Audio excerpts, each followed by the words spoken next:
Lyca production Subaskaran மற்றும் ரச்சையின் பூபஸ் தயாரிப்பில் உலகநாயகன் நடிப்பில் பிரம்மாண்ட இயக்குனர் சங்கர் இயக்கத்தில் இந்தியன் 2 ஜூலை 12 முதல். திருநெல்வேலி மாநகராட்சி மேயராக PM சரவணன் இருந்த நிலையில் தனது சொந்த காரணங்களுக்காக தனது பதவியை ராஜினாமா செய்ததாக கடந்த 2 நாட்களுக்கு முன்பு, அதாவது கடந்த வியாழக்கிழமை என்று அறிவித்திருந்தார். இந்நிலையில் இன்றைய தினம் அந்த அடுத்த கட்ட அதாவது அவருடைய ராஜினாமா கடிதம் குறித்த ஒரு சிறப்பு கூட்டமானது இன்றைய தினம் திருநெல்வேலி மாநகராட்சி மாமன்ற கூட்டரங்கில் நடைபெறும் என்று மாநகராட்சி ஆணையாளர் அறிவித்திருந்த நிலையில் சரியாக 10:40 மணிக்கு கூட்டமானது துணை மேயர் KR ராஜு தலைமையில் துவங்கியது.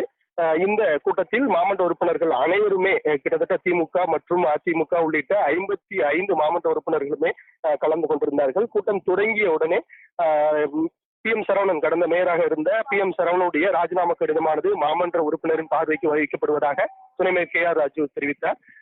அனைத்து மாமன்ற உறுப்பினர்களும் ஒருமனதாக கைகளை தட்டி ஆதரவு தெரிவித்து அவருடைய ராஜினாமா ஏற்றுக்கொள்ளப்பட்டதாக அறிவிக்கப்பட்டது.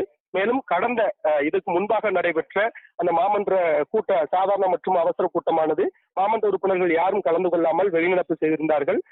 மாநகராட்சி மேயர் PM சரவணனுடைய அதாவது ஒவ்வொரு வார்டுகளில் உள்ள திட்டங்கள், அடிப்படை திட்டங்கள் எதுவும் தீர்மானத்திற்கு வைக்காமல் மாநகராட்சி மேயர் சரவணன் தன்னிச்சையாக செயல்படுவதாக மாமன்ற உறுப்பினர்கள் இந்த ஒரு கூட்டறிக்கை ஒன்றை வெளியிட்டு அனைவரும் புறக்கணித்திருந்தனர். அந்த கூட்டமானது விரைவில் நடைபெறும் என்று துணை மேயர் KR ராஜு தெரிவித்தார். கிட்டத்தட்ட 5 நிமிடங்களிலேயே இந்த கூட்டமானது நிறைவு பெற்றது. இந்த கூட்டத்தை பொறுத்தவரையில் மாநகராட்சி மேயர் PM சரவணனுடைய ராஜினாமா கடிதம் ஏற்றுக்கொள்ளப்பட்டிருக்கிறது. அடுத்த கூட்டம் விரைவில் நடத்தப்படும், அதற்கான தேதியும் அறிவிக்கப்படும் என்று தெரிவிக்கப்பட்டு 5 நிமிடங்களில் இந்த கூட்டமானது நிறைவு பெற்றிருக்கிறது. இதற்கு அடுத்த கட்டமாக தற்பொழுது மாநகராட்சி ஆணையர் இந்த மாமன்ற கூட்டத்தில் அவருடைய ராஜினாமா கடிதம் ஏற்கப்பட்டதை அடுத்து மாநகராட்சி மேயர் பதவி காலியாக இருப்பதாக மாவட்ட தேர்தல் அலுவலருக்கு அவர் அங்கிருந்து கடிதம் அனுப்புவார். அங்கிருந்து தேர்தல் ஆணையத்திற்கு இந்த கடிதமானது திருநெல்வேலி மாநகராட்சி மேயர் பதவி காலியாக இருப்பதாக அறிவிப்பு வெளியிட்ட பிறகு கட்சியினுடைய தலைமை இந்த திருநெல்வேலி மாநகராட்சி மேயருக்கு பதவிக்கு யார் போட்டியிடுகிறார் என்ற அந்த அறிவிப்பானது வெளியிடப்படும். அதனைத் தொடர்ந்து திருநெல்வேலி மாநகராட்சி மாமன்ற கூட்ட அரங்கில் இந்த மேயர் தேர்தலானது நடைபெறும். இந்த தற்பொழுது துணை மேயர் மேயர் பொறுப்பாக பதவியில் இருந்து செயல்பட்டு வருகிறார்.